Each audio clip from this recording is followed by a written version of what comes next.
What is up, guys? My name's iirix, and today is Wednesday, October 26th. I have the third deck for you for Commander 2016, 4-color generals. Today's general is Saskia. For a white, black, red, and green mana, you get a human soldier. It's a 3/4. He has vigilance and haste. I was about to say he has. It's a she. A lot of people are back and forth on it. Looks like a she to me. I'm going with a she. But anyway, you obviously can't tell here. So, but yeah. As Saskia, I think it's Saskia, comes into play, choose a player. Whenever a creature you control deals combat damage to a player, it deals that much damage to the chosen player. This struck me immediately because I look at it and go, okay, one-on-one, it's just kind of like double damage, double strike, however you want to look at it, you know? Well, actually, not double strike. It does matter. There is a difference between double damage and double strike. But you choose a player. So one-on-one, obviously, you choose the opponent. So if you attack with Saskia, deals 3 damage, and then triggers 3 more damage. Does not do 6 commander damage, but it does 6 damage, 3 commander damage. And so that's kind of nice. But let's look at it in a 3-player game. There's you, and then there's 2 opponents. You target one opponent, and then you just attack the other over and over again. Do that over and over again. Damage. They keep taking damage equally, and they can't get mad at you that you're targeting them. You're taking them both down. You know. Here's where I don't like Saskia. If you go more than 3 players, now you got a bit of an issue, and you will end up playing Saskia more than once because it's not very hard to kill her. Then you choose a new player and you can redo the damage and all that. You try to balance it a different way. It just feels like if it's more than 3 players, it's going to become a hassle. But that's just how I feel about it personally. Looking at the deck, the first thing I thought about doing was a human soldier tribal. And I immediately thought, why isn't she a warrior? They're just... With the cons block having so many warriors, and big warriors too, not just, dinky ones, but it was like I don't think there were any blue warriors, and she's all the colors but blue. Like, why wouldn't you? But human soldier... Soldier's a bigger tribe anyway. I didn't look to see how many warriors exist, but there are like 300 something soldiers in the entire game. So I was, okay, yeah, hard to complain. But anyway, yes, Saskia. So instead of going a tribal deck, what I did is I looked at the next ability of doing extra damage, and I'm like, all right, well, here we go. What we're gonna do is I'm gonna start going and doing double combat, double damage. There aren't a lot of double damage cards in here, like Furnace of Wrath or Dictate of Perforos. The only double damage card in here, actually, aside from Saskia, is Gisela. So it does multiple combat steps, and for right now, it has plenty of green cards to cheat creatures into play. Those will get swapped out over time for more damage. But enough of my rambling. Let's get into the deck. It is sorted like how I usually do it. And so we start out with the white. We have Linvala, Keeper of Silence. Just a great card. 4 mana for 3/4 flying is fine. And then on top of that, activated abilities of creatures your opponents control can't be activated. There's a reason this is like $50. It's good. Damn good card. Baneslayer, 5 cost. Just a good angel. Does, all those abilities. Just powerful. We have Akroma, the original big badass angel. Maybe not original, but that's how I've always seen her. 8 mana for 6/6 flying, first strike, vigilance, trample, haste, pro black, pro red. So good.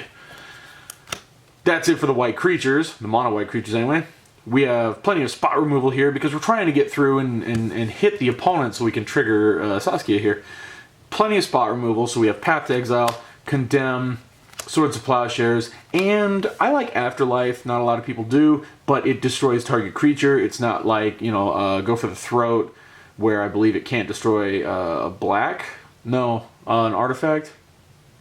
I don't remember. Actually, let's go with Doomblade. Doomblade can't destroy a black creature, but it destroys anything else. This one just destroys a creature. It is an instant. Yes, it costs 3 mana, unfortunately, and it does give them a 1/1 white spirit token, but a 1/1 spirit token, and not that threatening in EDH. Basic lands, got 3 planes. Damn it. There we go. Moving into black, Desecration Demon, 4 for 6/6 flying. If they sacrifice a creature to, they can tap it, and he gets a +1/+1 counter on him. That's a fair way to look at it in my eyes, because they're not going to want to give up their blockers with Saskia. Move that over there. I'm going to keep referencing this. They're not going to want to give up their blockers too easily, so that's not that bad. I'm okay with that if they tap down my demon, because eventually they're going to run out of blockers to sacrifice or stop taking the double damage. So I'm okay with that. Desecration Demon, fan. It's a fine favorite of mine. Bloodgift Demon is another one I like. It is a Phyrexian Arena on a stick, 5 for 5/4 flying with Phyrexian Arena. And then we have Necropolis Regent. You're trying to deal damage to the player, so it's perfect when, with the Regent down, when a creature you control deals combat damage to a player, put that many +1/+1 counters on it. Gets big and explosive fast, especially if you have multiple combats, double strike, 4x strike, because you can stack some of the strikes. It gets just stupid powerful. Sepulchral Primordial, I'm pretty sure I did not say that right, but come on guys, it's Black Primordial, there we go. Comes into play, and for each opponent, you may put it to one target creature card from that player's graveyard into play under your control. Awesome, love it. And Intimidate on a big creature, looking good. Shieldred is like the black staple. I don't know many decks that have black that you don't put Shieldred in, so she's in there. And then that's it. I didn't put in Phyrexian Arena because I don't have a lot of space, and I have Bloodgift Demon in here, so I kind of have one. But yeah, if I cut one card out of the deck, probably the first thing I'm going to put in is Phyrexian Arena. Looking at the swamps, we have 3. On to red, Thunderbreak Regent. I planned on having more dragons in here than I end up having. I think it's only like 8, something like that, but it's still fine.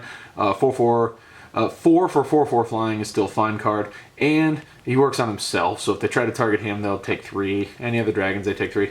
Stormbreath Dragon, 5 for 4/4 flying, haste pro white, because we're trying to get through to do damage, so pro white. White is fairly common, I believe, in EDH. Conquering Manticore, 6 for 5/5 flying. It steals a creature they control. Bogarden Hellkite, burns something. Unfortunately, Saskia only triggers on combat damage, so Bogarden Hellkite does not double, but it's still a fine card. I like the Hellkite quite a bit. Utvara Hellkite might get cut shortly, I don't know, but 8 for 6/6 flying. Whenever a dragon you control attacks, put a 6/6 dragon token with flying on the battlefield. It's so good, you know, and if you have, I mean, look, right, well, not the Mantic, there we go. I mean, there's 4 dragons in mono red right there. I've got multicolored dragons farther into the deck. Just making dragon tokens, I'm perfectly fine with this. Here's where we get into multiple combat steps. We have aggravated assault, 3 to play, 5 to activate, untap all creatures you control. After this phase, there's an additional combat phase followed by an additional main phase. Play this only time you could play a sorcery. So, yeah, I think it's self-explanatory. You do Saskia and Utvara Hellkite. He attacks. Well, now you get a dragon. So that's kind of cool. You get a dragon token. And then we aggravated assault. Well, now we go to our next combat. You swing with 2 dragons. Now you have 2 more dragons. And if they hit, well, then that's just more damage with Saskia in play. Relentless Assault, same deal. 4 mana, except it's one-time use, unlike aggravated assault, which just is an enchantment, so you pay 5 every time you want to use it. Relentless Assault, 4 mana, untap all creatures that attack this turn. After this phase, there's an additional combat phase followed by an additional main phase. So that's pretty cool right there. More combat. Seize the Day. Untap target creature. After this phase, there's an additional combat phase followed by an additional main phase. I like this one because it's 4 to do it, and then you can flash it back for 3. So 2 times on that. That's nice. I like that. World at War. 5 mana. After the first post-combat main phase, you got to pay attention to some of the wording on these because this one's very specific. Not like this. Messy. Not like this one where it's just after this phase, there's an additional combat phase. Same with the other 2, I believe. But World at War is very specific. So after the first post-combat main phase, after the first, so you obviously can't seize the day and then World at War. This turn, there's an additional combat phase followed by an additional main phase. At the beginning of that combat, untap all creatures that attacked this turn and then has rebound, so it'll go off the following turn. Hopefully you still have most, if not all, the creatures that you had the previous turn. Got our mountains. There are 3. Yes, there are 3 forests because I am a crazy person and I have to make it all even. You'll see in the dual lands. In fact, if you guys watch the 2 decks, the previous 2 decks from the last 2 days I put up, all the basics, there are 2 of each basic in there. This one has 3 because I have more basic fetching in green. So I went a little heavier on that because it's bigger creatures. I'm trying to ramp a little harder. But all those have 2 of each basic in it. And if you notice, none of them are the same art. Because it's either all the same art or no duplicates unless I just can't help it. And I need like 8 lands. Then I try to make 2 of each art. Yes, I'm crazy, I know. Moving on, green, Pelucranos, World Eater. 4 mana for 5/5 is already fair enough. Pretty good. XX, green, monstrous X. When it becomes monstrous, deals X damage divided as you choose among any number of target creatures your opponents control, and then each of those deals damage equal to its power to Pelucranos, so he fights when you want. He's green, spot removal. Let's see, Garruk's Pack Leader. 5 for 4/4. Whenever another creature with power 3 or greater comes into the battlefield under your control, you may draw a card. Green draw power is always welcome in my book. Thunderfoot Bailiff. 6 for 5/5 trample. Lieutenant, if you have your commander, gets +2/+2, and other creatures you control get +2/+2 and have trample. That's just a whole, like, it's a static ability. It's not when it attacks you or anything. So that's nice as long as you have your commander in play. Soul of the Harvest. Whenever another non-token creature enters battlefield under your control, you may draw a card. More green draw. Then we have Harrow. Fetches 2 lands at the cost of 1 land. We'll set that aside for a second. Cultivate goes for 2 lands. Set that aside. I did not sort this section very well. Kodama's Reach fetches for more. So there's 3 right there that fetch for land. Then we have Game Preserve. It's kind of an experimental card in here. It'll probably get... Whoop. Bump the camera. Sorry, guys. It'll probably get swapped out for Phyrexian Arena very soon, but I wanted to try it. It's enchantment. At the beginning of your upkeep, each player reveals the top card of his or her library. If all cards revealed this way are creatures, put those into play under their owner's control. It seems really fun, and since I'm trying to cheat creatures into play with this deck, it just seemed appropriate. So I wanted to try it. It might not stay. I don't know. It definitely is better in a deck heavier on creatures. But yeah. Kavu Lair. Whenever a creature power 4 or greater comes into play, its controller draws a card. It's unfortunate, it helps the opponent, but I don't care. I'm willing to let them draw cards too because my deck is built to have big things. Theirs might not necessarily be the same. Elemental Bond. Whenever a creature power 3 or greater enters the battlefield under your control, draw a card. More green draw because we don't have blue. We have all the colors but blue, and so we need some kind of draw here going. Beast Within, great removal, especially in green. Bramble Crush, another green removal. The only downside is it's non-creature permanent, but it gets rid of planeswalkers, and that's one of the things I like about it. Ranger's Path goes for 2 forest cards, put them in the battlefield tapped. I'm going to jump ahead a little bit. Let me just kind of... Yeah, you get to see a God of the Shrine. Spoilers. Sorry, guys. Here we go. Go ahead. So, taking a look at this, whenever it focuses, there we go. Search your library for up to 2 forest cards and put them onto the battlefield tapped. Well, look at what we got right here, Forest Plains. So for those of you who don't know, it doesn't say basic forest, so you can take out these shock lands. You can take out the old dual lands if you happen to have those. If it's got forest right here, it's good. It's a valid target. So that's why Ranger's Path is in here.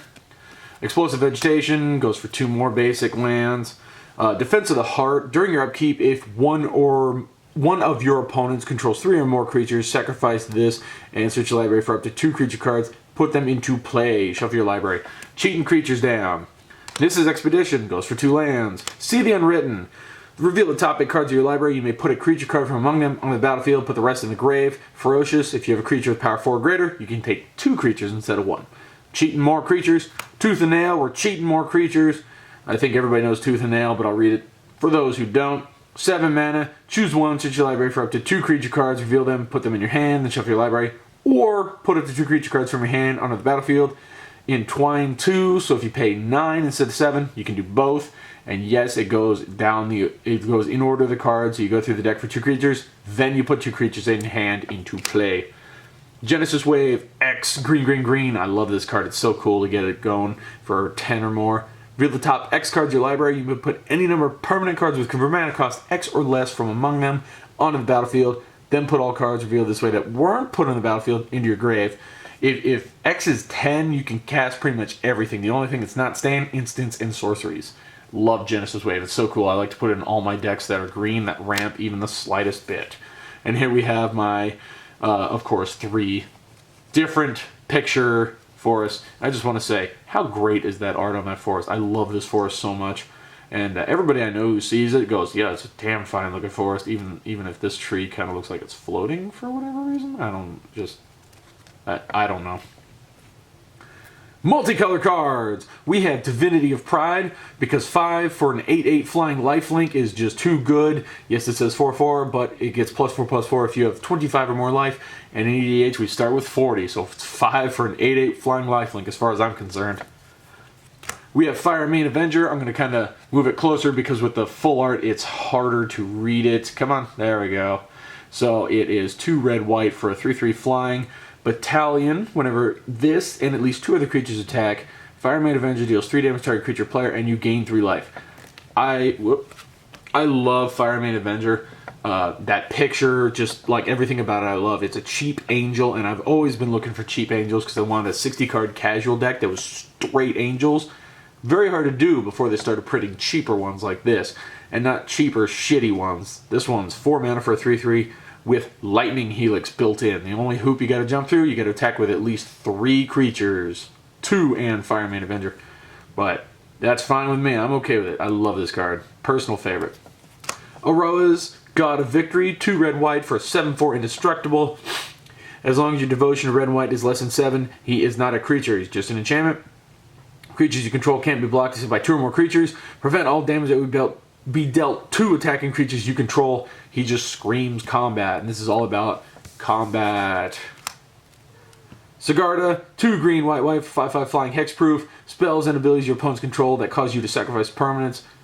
I read that all weird. Spells and abilities your opponents control can't cause you to sacrifice permanents. I kind of read it the first time like there was more to it, like, yeah, this does, then you get this. Nope, just, I'm reading dumb. Aurelia the War Leader, I had this one altered because it is a general, or it was my general commander of a different deck, and I love it. Anytime I can use Aurelia, I choose this one. She does cost 2 red, white, so 6 converted mana cost for a 3/4. Can you read? Yeah, you can see it on the screen. The guy who painted it for me, he's pretty good, obviously you can see. He kind of made it like the pictures coming out, as you can see, and I asked him to make it look like she's been on a rampage with some blood spray, you know. Yeah, he's pretty good at what he does. But anyway, 3/4 flying vigilance haste. Whenever Aurelia the War Leader attacks for the first time each turn, untap all creatures you control. After this phase, there's an additional combat phase, so she continues to follow in the multiple combat step kind of theme. If you guys are familiar with my channel, or if you're not, go check out the video. I had a deck that was all about multiple combat steps, and I'm glad to have this, and this is kind of the motivation for this deck, is that deck did not work out for me very well. I did not like it. I don't care much for red-white decks to begin with, so I'm happy to have this one picking up where that one left off, because that one I had to tear apart. I didn't like it. It wasn't fun for me. This one is going to be my multiple combat tricks, so yeah, check it out if you're interested in Aurelia. Next we have Anya, Merciless Angel, 3 red-white for 4/4 flying. Gets +3/+3 for each opponent whose life total is less than half his or her starting life total. It's kind of a lot to ask, but 5 for 4/4 flying is fair enough. As long as your opponent's life total is less than half his or her starting life total, Anya has Indestructible. That just makes it that much more worthwhile. Bassandra, Battle Seraph, flying. 5 for 4/4 flying. Players can't cast spells during combat. Red, target creature attacks this turn if able. I love Bassandra. She's great. We have Prosh, Sky Raider of Kerr, 6 mana for 5/5 flying. When you cast him, you get X01 Kobold tokens. X is the amount of mana spent to cast Prosh. It's obviously going to be 6 in this situation, but if he's your commander, which is kind of the point, he'll cost 6, get 6 tokens. Next time, 8 tokens, and that's kind of the idea. You can sacrifice another creature. Prosh gets +1/+0 until end of turn. So yeah, he's definitely commander material. I think I think he was actually the main in the pre-cons for Commander 2014. I think he was the one that they put on the front of the box. Nova Blast Worm. I like this card a lot, but it might get cut early on. 3 green, green, white, white for a 7/7. Whenever it attacks, destroy all other creatures. I like that a lot. Unfortunately, if I have Saskia in play, and he would obviously hit because he destroys all the blockers, he'll hit, but you can't use Saskia, and so I'm not sure how I feel about that. Like, it's good, but we'll see if Nova Blast sticks around. Gisela, Blade of Gold Knight. Another great red-white angel, just absolutely powerful, gorgeous art. 4 red, white, white for a 5/5 flying first strike angel. If a source would deal damage to an opponent or a permanent and opponent controls, that source deals double that damage to that permanent player or permanent instead. Very nice, just double damage. That would be enough for me right there. But if a source would deal damage to you or a permanent you control, prevent half that damage rounded up. She then reduces the damage you take. That's just stupid good. I love Gisela. She's so good. Moving on, we have Razia Boros Archangel, 4 red, red, white, white, 6/3 flying, vigilance, haste, tap. The next 3 damage will be dealt to target creature you control. This turn is dealt to another target creature instead. Redirects a lightning bolt. It's really cool. I like her a lot. I mostly just like her as a 6 power flying, vigilance, haste. You know, just good angel. Godsire, I'm surprised at how much Godsire has become in recent years. His value is a 4 red, green, green, white for an 8/8 vigilance. Tap, put an 8/8 beast token into play that's red, green, and white. I understand why his value's been going up, but 8 mana for an 8/8 vigilance, so you can attack with it, and then at the end of the opponent's turn, you can still tap him to make an 8/8 token. Godsire's stupid good. Hellkite Overlord, 4 black, red, red, green. You get an 8/8 flying trample, haste, red. Well, he has fire breathing, we'll just say that. Red, +1/+0 until in turn. Black, green, regenerate. He's so powerful. I love this guy. I love dragons. And just bringing in close. Come on, there we go. Look at that art. Look at him. Yeah, he's going on a rampage. Burning shit down. Terminate. Under the non-creature multicolors, we have Terminate, black, red. Instant, destroy target creature, can't be regenerated. Straightforward, good spot removal. It's got no restrictions, and it prevents regeneration. It's for 2. It's amazing. Abzan Charm. I keep saying Abzan, I say it wrong. Abzan Charm, white, black, green. Instant, you can exile a creature power 3 or greater, which is usually what I do, or draw 2 and lose 2 life, which is usually the other one if I'm not killing something, or distribute 2/+1 counters among 1 or 2 target creatures. Not something I do frequently, although when it was standard legal, I used the hell out of the +1/+1 counters to just go, surprise, more damage. Unlicensed Disintegration, the newest card in the deck, and I say that, and it sounds weird because the deck is all new, but I don't have a lot of Kaladesh cards, but this one had to go in. 1 black, red, instant, destroy target creature. If you control an artifact, it deals 3 damage to that creature's controller. It's mostly just here because it's 3 mana, destroy target creature outright. Mortify, 3 mana, destroy creature or enchantment. Putrefy, 3 mana, destroy an artifact or creature, can be regenerated.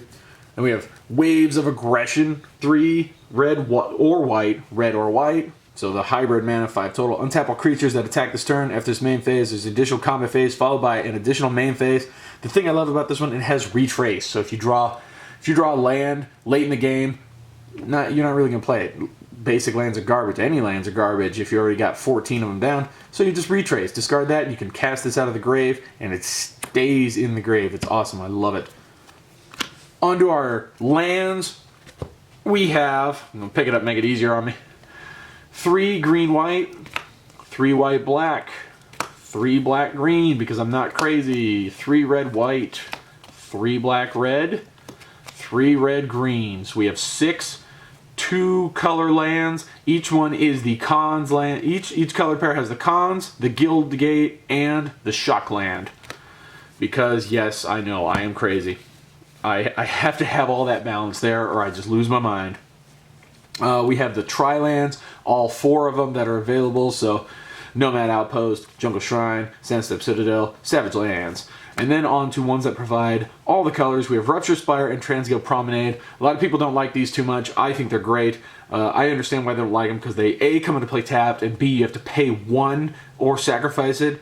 and so I understand. But after you go through that hoop, you tap it for any color mana you want, and it doesn't hurt you. Like, oh look, Mana Confluence and City of Brass. They tap for any color you want, but you lose a life when you do it.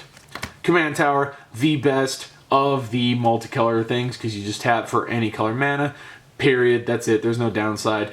If you play a deck that is more than one color, put Command Tower in it. Final card of the deck, Wormcoil Engine, because it's good. 6 for 6/6 Death Touch, Lifelink. When he dies, you get 2 3/3 worms, one with Lifelink, one with Death Touch. It's just so good. So now I'm going to shuffle up for a minute, and I'm going to kind of show you I'm going to test draw it. I'm going to show you what they look like, what an average hand will be. I'm pretty happy about how this deck turned out. As far as the test draws, they're actually quite solid, I believe. A lot of power, but then again, the whole idea of the deck is to do combat damage and, you know, get multiple combat steps. And yeah, it's solid deck, I believe. And I'll obviously be making changes, but for right now, super happy with it. So I will shuffle that up some more. I will be right back. Alright guys, I am back, did some shuffling. I'll shuffle just a few more times on camera so that you guys know I didn't stack the deck in any way. Just real quick. So, gonna go ahead, give it a cut, and see how this turns out. There are, generally, my EDH decks have 36, 37, maybe 38 lands, depending on the mana rocks or the land fetches that I have in the deck. This one, I believe I have 39 lands in, if I remember right, so it should be a good opening hand every time. Let's see, there's 3 of our colors. Oh, look, we got all 4 colors right there. 4 lands, look at that. I am perfectly happy with this hand. This is a beautiful hand, I think. You got early draw or removal if you need it. Turn 4, we can Explosive Vegetation, or we can Saskia if they are wide open for an attack, and yeah. So, total keeper right here. Go ahead and play the Blood Crypt. No reason to pay the 2 life. Got a Guild Gate. We're going to go ahead and Rupture Spire, because now we have all 4 colors in the form of a single land. Draw. I think this early, if they did have a creature down, we wouldn't want to burn our threats early on, and I don't want to draw when we have a full hand, so we'll just go ahead and play the Jungle Shrine. We'll be okay. Go to turn 4, draw. We don't need to pay the 2 life for our 2 shocks in hand. We have a Plains. Let's go ahead and play Saskia. So we have the white, let's see, white, black, red, green. Saskia, Vigilance Haste, let's say that they're wide open in a one-on-one match. Well, we obviously target them. Swing, Vigilance, so I don't know why I'm tapping. Swing, that's 3, trigger, 3 more damage, so 6 right there. Very nice already. Happy about that. We draw a mountain. We don't need our lands untapped, so go ahead and drop the Guild Gate. I feel like in this situation, I mean, we're getting a little flooded on land. We got 3 in hand. We got 1 that goes for land. I think if they are wide open still, we can go ahead and Abzan Charm for 2 +1/+1 counters, because it's almost like, why not? So we go ahead and put 2 counters on there. I got some dice right here. Bam! 2 counters. We go ahead and swing with a 5/6 Vigilance. Deal 5 damage if they're wide open. Oh, trigger 5 more damage. Just bow! Alright. Moving on. Draw. Got a Bogarden Hellkite. That costs 8. We cannot play that yet. So we have... we'll play a land this turn, because there's no reason not to. We have Mortify and we have Vegetation. I think Mortify... We'd probably end up using it at this point if we feel threatened. This point in the game, threats are going to start coming down on the board, so I don't think we need to. I think we can get away with the Vegetation. So go ahead and leave up the one that provides all colors, because we don't have a playable card here, but they don't know that. So leave that up. We'll go through and we have... Let's see what we got. We got a mountain and a plains. So we'll go ahead, let's take out a swamp and a forest just to have that balance. Alright. And then that, I believe, is 7 land. Can't see, my arm is in the way at the moment. I know you guys can't either.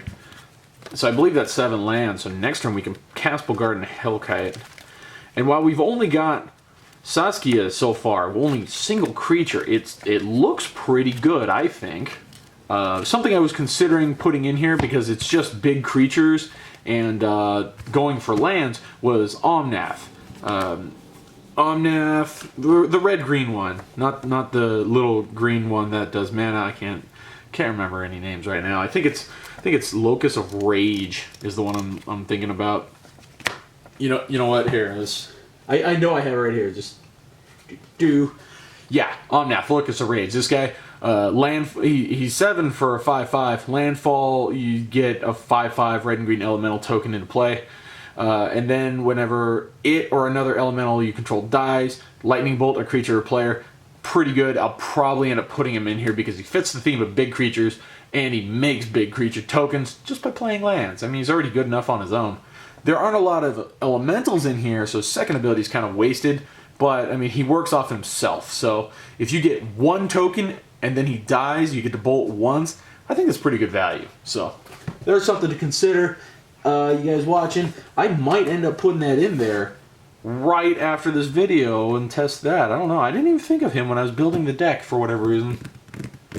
I'm a fool. Whatever. So, go to turn. We got 2, 4, 6, 8 lands. We haven't even played a land this turn. Bogarden and Hellkite, we could do 5. Let's go ahead and play a land for funsies. Oh, we have Thunderfoot Baloth. Thunderfoot Baloth. I don't know anymore. Let's see what we got. We try to use our basics first because there's no reason, there's no point in saving them. So we got green and 4. We'll cast Thunderfoot. Doesn't have haste, unfortunately, but we'll go ahead and swing with a 7/7 flying trample and a 7/8 trample vigilance. And if these hit the player, then triggers to do 7 and 7 more. Saskia just gets out of hand. Almost gets out of hand like Kresh. I wanted to put Kresh in here, but I could not find my Kresh card, and I only have 1. It's kind of weird. But yeah, anybody wondering, I proxy up the general because obviously I can't get the general. The set's not out. The cards aren't released until November 11. Today is the 26th of October, the time of the recording, obviously.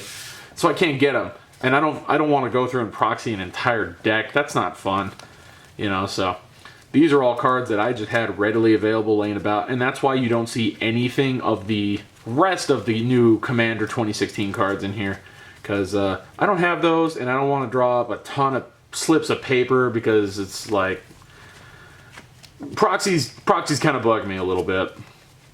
I just don't like them. Even though I'm saying that, and I have right here, I have the Saskia proxy, I have the new one, what is it? Come on, focus. There we go. What is it, like Knaus or whatever, and Tiro? This got spoiled this morning. I'm going to be working on the deck shortly. Get that up on Thursday, October 27. You know, I got that, and then I have, right over here, here's the proxy from yesterday for Brea. Here's the one from the Monday deck, Atraxa, which I like both of these. I'm totally keeping both these decks. This one I like too. I'm just going off on a tangent here. I'm not so sure about these guys. Knaus and Tiro. I'm feeling group hug. I don't know. There's a little spoiler for you. I'll have that deck up for you guys tomorrow. But yeah, I don't know. It's hard to say. I think I was in the middle of cutting, but I'll just give it one more shuffle real quick. So, alright. 1, 2, 3, 4, 5, 6, 7. Let's see what we got here. We got 1, 2, 3, 4 5 lands. Alright. Maybe I don't need this many lands in the deck. I don't know. Maybe it's coincidence. But then I got these two. So we're not going to be able to play any creatures.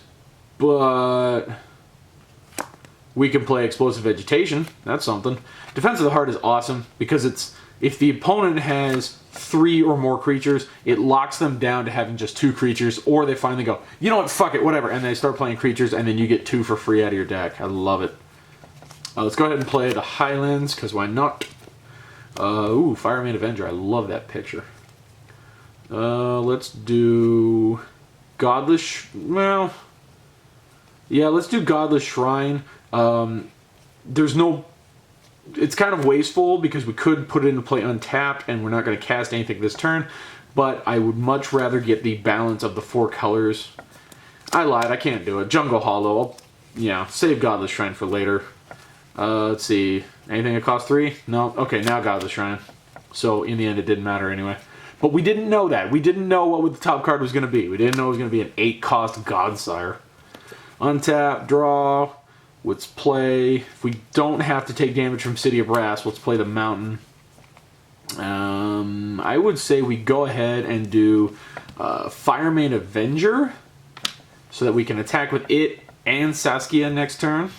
Untap, upkeep, draw, Rakdos Guildgate. Alright, let's play that since, since we don't need 5 lands this turn. So there's 4, go ahead, I don't know why I threw it so far. Saskia, we can attack with both. Unfortunately, we can't trigger Firemane Avenger, but it's still a 3/3 flying. So we attack with both. If it's a clean shot, that's 3/3 trigger Saskia for 6 more damage, so 12 total on turn 5. Hard to complain, unless you're on that side of the table. Draw Wormcoil Engine. That's cool. We play City of Brass, and we can immediately drop Wormcoil right now. And actually, we either go for more land or Defense of the Heart, which I don't think we need. I think we want to save that until later in the game when we're in trouble and we need to tutor.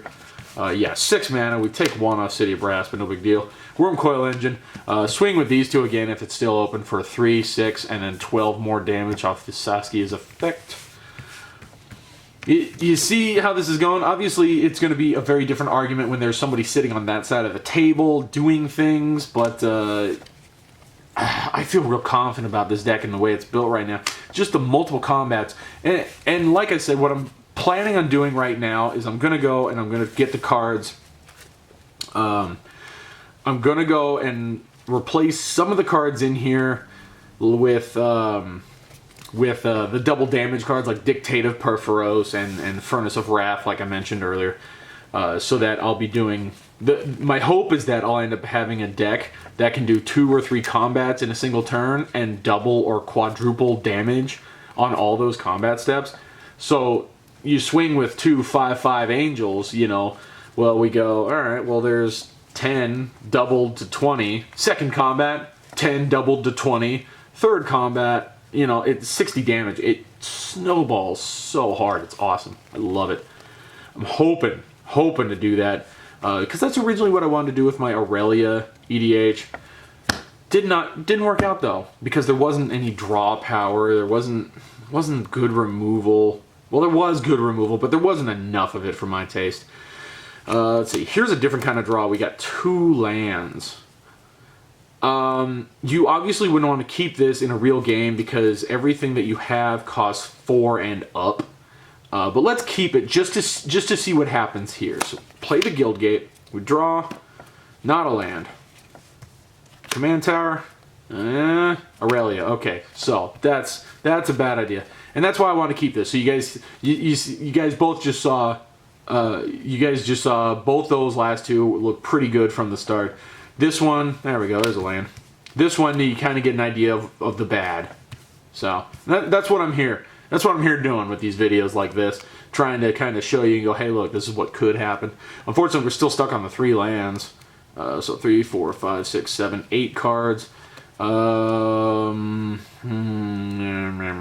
not concerned about triple black, even though I have these 2 down. Probably a little difficult.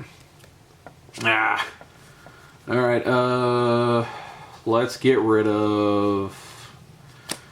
I like Desecration Demon. Let's assume they have something in play. Let's just cast Sword Splashers. Go ahead and do that. Draw, not a land. There we go. Okay, so we're a little late. We're on like turn 7 now with our 4 land. I think we want a vegetation so we get out of this landless rut we're in. Let's see. We got red, white, and a mountain. So I want a swamp and a forest. We'll put those into play tapped. So we can try to catch up.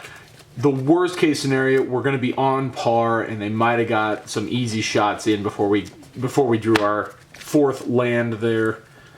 So we get bad sleeves. No, Stay. Alright, so we got 6 lands in play, so now we can start doing some things. Divinity of Pride, we could probably cast that if we really wanted to. Black, no, we're short 1 mana.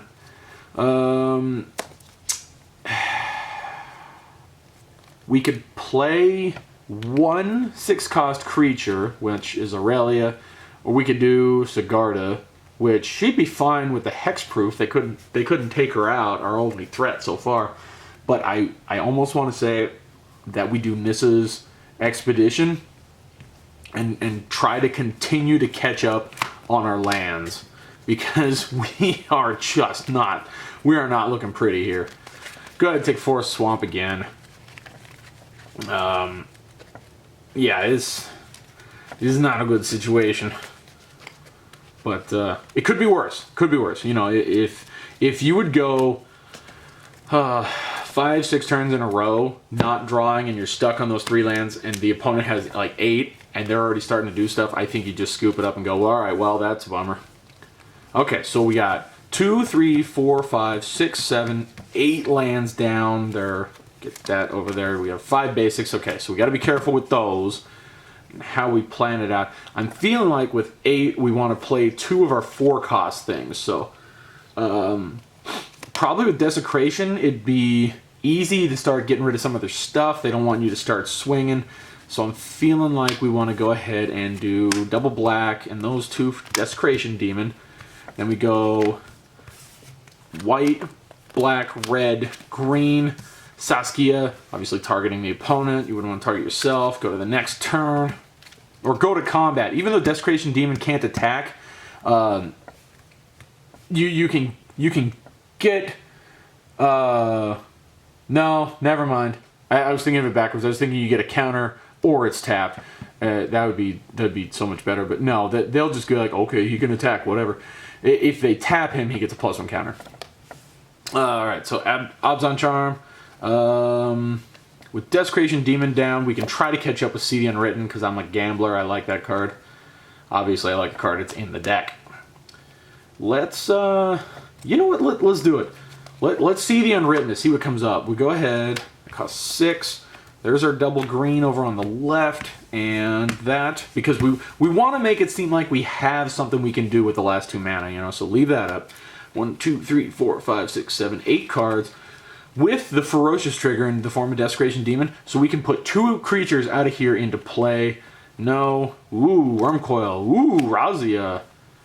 Alright, well, that's a tough choice. We get Wormcoil and Razia into play. The rest, I was about to put on the bottom of the deck as a collected company habit. They go in the grave, unfortunately.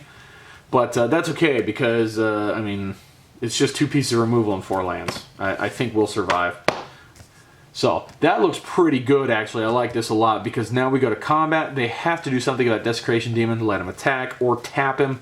They would probably go and sacrifice something. But, well, since we haven't done a combat yet this game, they might actually let us keep it. So we'll go ahead and attack with the Demon, Saskia, and Razia, because we gotta start catching up here. So, let's say that... these 2 hit, and they chump block the Demon. So there's 6 and 3, and then trigger Saskia for 6 and 3 more damage. Alright. Moving on. We got, ooh, Hellkite Overlord. This is why I like the deck, because it picked up, and now that it's going, we go 8 mana, bam, Hellkite Overlord. Combat?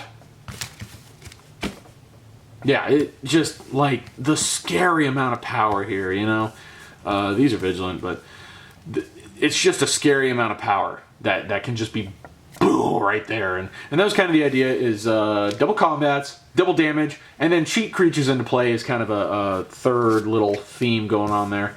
That's what I was doing with the green. Other than that, green is just kind of there. So I felt like I kind of had to use green. Red and white does double combat, double damage, and the black is... There actually isn't a lot of black in here. I was looking for Angel Despair. I couldn't find any, actually. Otherwise, I'd have that in here, because Angel Despair is just great. It's 7 mana for 5/5 flying that just destroy a permanent when it comes into play. Yeah, pretty good. There's... damn, I can't think of it. There's plenty of black creatures that are great. I have Shieldred in here. Shieldred's good with the Swamp Block. Black is a pretty popular color, at least in my play group. There are a lot of black decks that you play against. So the Swamp Block is relevant, especially, you know, oh, unblockable, bam, bonus damage, you know. So anyway, that's my Saskia EDH deck. I'm going to go through, and like the other two decks, if you guys saw my videos from the last 2 days I put up about the other two decks, Atraxa and Brea, I'm going to give this about 3 weeks of testing, right about the time when the set actually officially launches. So after November 11, when I can get the physical cards in hand, as soon as I get them, I'm going to go and I'm going to do an update throughout the week. I'm going to do it just like I'm doing it now, where Trax is on Monday, this is Wednesday. I'm going to go in 3 or maybe 4 weeks, just in case I'm busy, I'll try to do 3 weeks. As soon as possible, but I'm going to do follow-up videos to go, look, this is what I had, this is what I have now, and this is what worked. I'm going to be test playing all these with my buddies the next couple of weekends, and maybe in the middle of the week too on some weekdays. So there will be plenty of testing. I'll get their opinions on this, and I'll update it and try to make it as best as I can. So if you guys want to see those updates, you guys want to see my decks, or hey, if you just like what I have here already, you know, leave a comment down below, leave a like. Really inspires me to keep making these decks and get them out to you guys as quick as I possibly can. Subscribe to the channel if you want to see more of my decks. I have, I think, 30-ish, 28, maybe 30 EDH deck videos on my channel already. So if you guys enjoy EDH as much as I do, go check them out.